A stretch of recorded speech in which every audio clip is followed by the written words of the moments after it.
¿Qué tal amigos de Sin embargo al aire? Nos da muchísimo gusto que nos acompañen y que además compartan nuestros productos informativos. Ustedes saben que su apoyo es fundamental para la conservación y la promoción de este proyecto periodístico. Por eso se los agradecemos mucho. Ustedes saben que en los últimos tiempos, en los últimos meses, ha habido reiteradas controversias con respecto a las iniciativas que el presidente de la República ha enviado al Congreso de la Unión. Iniciativas para reformas constitucionales e iniciativas para reformas a leyes secundarias. Todo eso ha afectado intereses muy importantes y ha provocado malestar en la oposición, particularmente en aquellos segmentos de la política y de la iniciativa privada que han visto vulnerados sus privilegios. Sobre ese tema hablaré con todos ustedes en mi columna Puntos y Contrapuntos.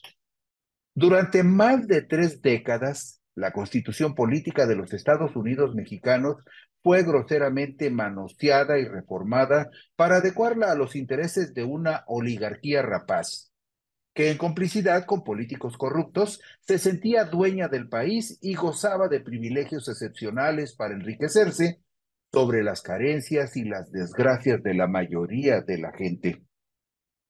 Esas reformas se hicieron a espaldas del pueblo y con la complicidad aplaudidora de una oposición convenenciera e hipócrita, representada principalmente por el PAN, así como con la anuencia del silencio cómplice de la mayoría de los medios de comunicación convencionales y de organizaciones de una presumible sociedad civil generosamente lubricados con prebendas y subsidios que se pagaban con dinero de los contribuyentes. La profundización de este frenesí legislativo lo reflejan las estadísticas que ofrece la Cámara de Diputados en su plataforma digital oficial. El priista Miguel de la Madrid Hurtado reformó 66 veces la Constitución. Su sucesor, Carlos Salinas de Gortari, la modificó 55 ocasiones. El también tricolor Ernesto Zedillo Ponce de León le hizo 78 cambios. El panista Vicente Fox Quesada la modificó 31 veces. El albiazul Felipe de Jesús Calderón Hinojosa le hizo 110 alteraciones a la Carta Magna. Y el priista Enrique Peña Nieto promovió 155 reformas. Andrés Manuel López Obrador ha promovido hasta el pasado 18 de noviembre del 2022 un total de 56 reformas constitucionales. El jueves 9 de junio del 2022, PAN, PRI y PRD anunciaron que en lo que resta de la actual legislatura, que terminará en el 2024, los grupos parlamentarios no aprobarán iniciativas de reforma constitucional, adición o modificación a la Carta Magna de los Estados Unidos mexicanos que sean promovidas por el presidente de la República. En tal situación, López Obrador ha promovido reformas a leyes secundarias que solo requieren mayoría simple en las cámaras de diputados y senadores, en donde Morena y sus aliados sí cuentan con la mitad más uno. Y eso tiene muy irritada a la oposición y a sus cómplices.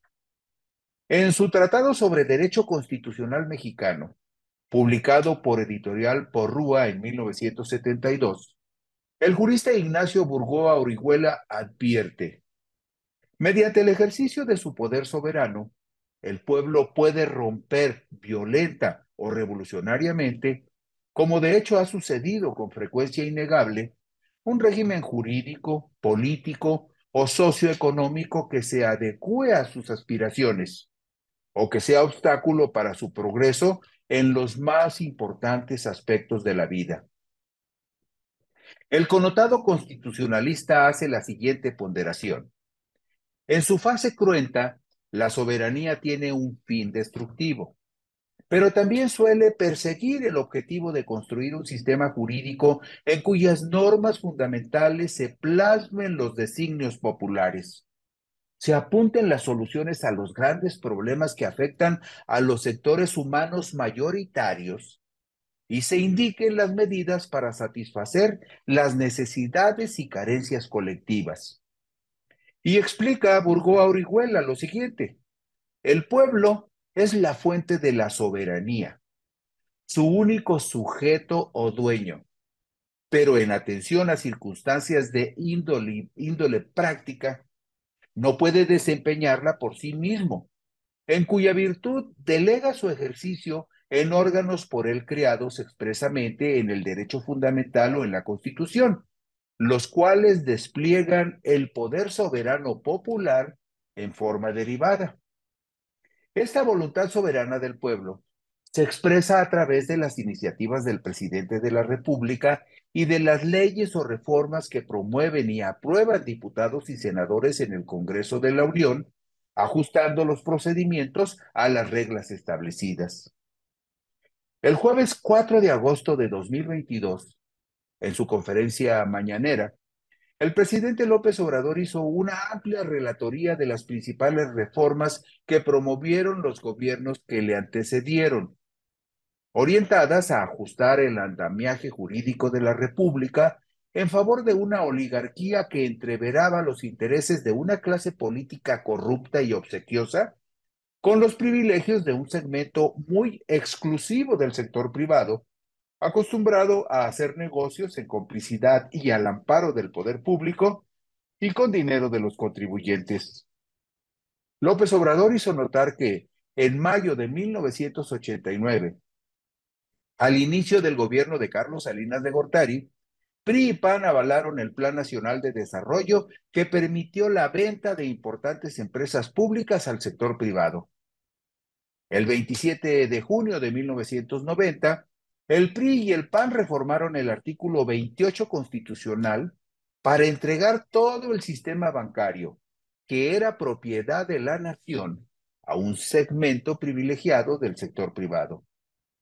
El 6 de enero de 1992, el PRI y el PAN modificaron el artículo 27 constitucional para poner a la venta las tierras ejidales. Esas reformas permitieron que hoy existan enormes latifundios en manos de falsos ejidatarios inmensamente ricos y se despojó a millones de dueños originarios de sus tierras. Puso otro ejemplo. El 6 de mayo de 1992, los legisladores del PRI y del PAN cambiaron la ley minera para entregar concesiones a particulares hasta por 50 años para la explotación de oro, plata y cobre. Derogaron el impuesto a la extracción de minerales. A partir de esa reforma, se entregó al sector privado la minera de Cananea, que era una empresa pública propiedad del Estado. A raíz de las reformas a la ley minera, durante el gobierno de Salinas de Gortari se entregaron 6.600.000 hectáreas de reservas mineras nacionales. La mayor parte de ellas se entregaron a 3 concesionarios del país: Grupo Peñoles, Grupo México y Grupo Carso. En 36 años del periodo neoliberal, que inició con la administración de Miguel de la Madrid en 1982 y terminó con Enrique Peña Nieto en 2018, incluyendo los periodos panistas de Vicente Fox y Felipe Calderón, se concesionaron 90 millones de hectáreas, es decir, el 45% del territorio nacional. Ni siquiera en el Porfiriato se llevó a cabo una enajenación de suelo patrio tan extensa y tan descarada, advirtió López Obrador. El 22 de diciembre de 1992, los legisladores del PAN y del PRI aprobaron la reforma a una ley secundaria que, a contrapelo de la Constitución, permitió a empresas privadas, principalmente extranjeras, generar energía eléctrica en detrimento de la Comisión Federal de Electricidad, a la que gradualmente fueron desmantelando.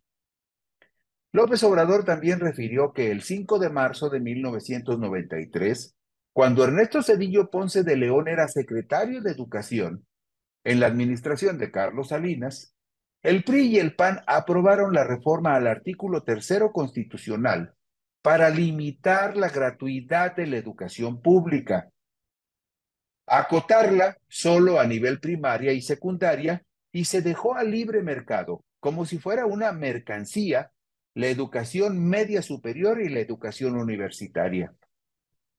El 12 de mayo de 1995, el PRI y el PAN reformaron la ley reglamentaria del servicio ferroviario para privatizar Ferrocarriles Nacionales de México y venderlos a empresas nacionales y extranjeras. Tan descarado fue este atraco que al terminar su sexenio, el expresidente Ernesto Zedillo se fue a trabajar como asesor del Consejo de Administración de una de las empresas que se quedó con la mayor parte de la infraestructura ferroviaria del país. Esto reprochó el presidente López Obrador. El 12 de diciembre de 1998, con Ernesto Zedillo en la presidencia de la República, diputados del PRI y del PAN aprobaron el FOBAPROA, que convirtió en deuda pública las deudas privadas de unos cuantos empresarios y banqueros. Hasta el 31 de diciembre del 2018, la deuda del FOBAPROA ya había rebasado el billón 200,000 millones de pesos. El 8 de diciembre del 2005, durante el gobierno del panista Vicente Fox Quesada, PRI y PAN reformaron la ley de impuestos sobre la renta para conceder a las grandes corporaciones económicas y financieras el privilegio de diferir el pago de impuestos hasta por el 100% de sus contribuciones.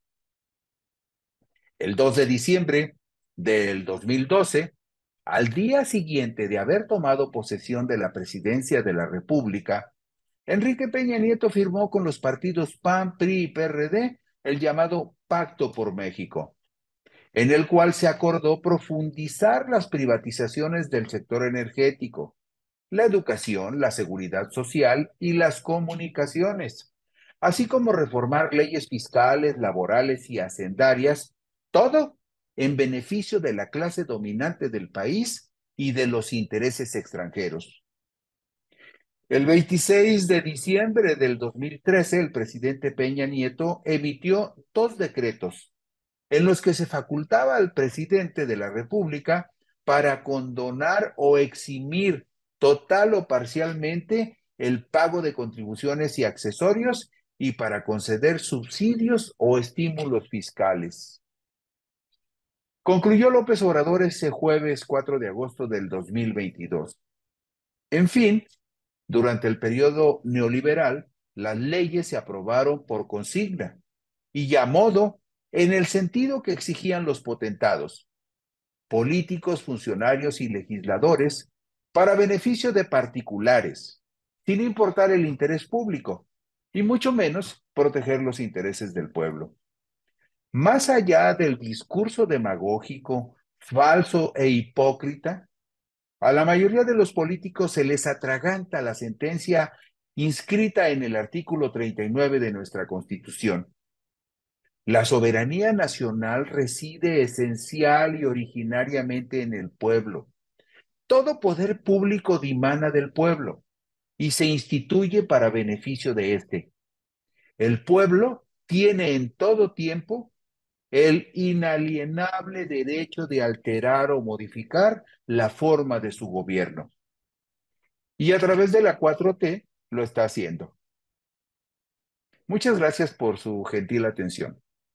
Si les apetece, por aquí nos encontraremos dentro de una semana.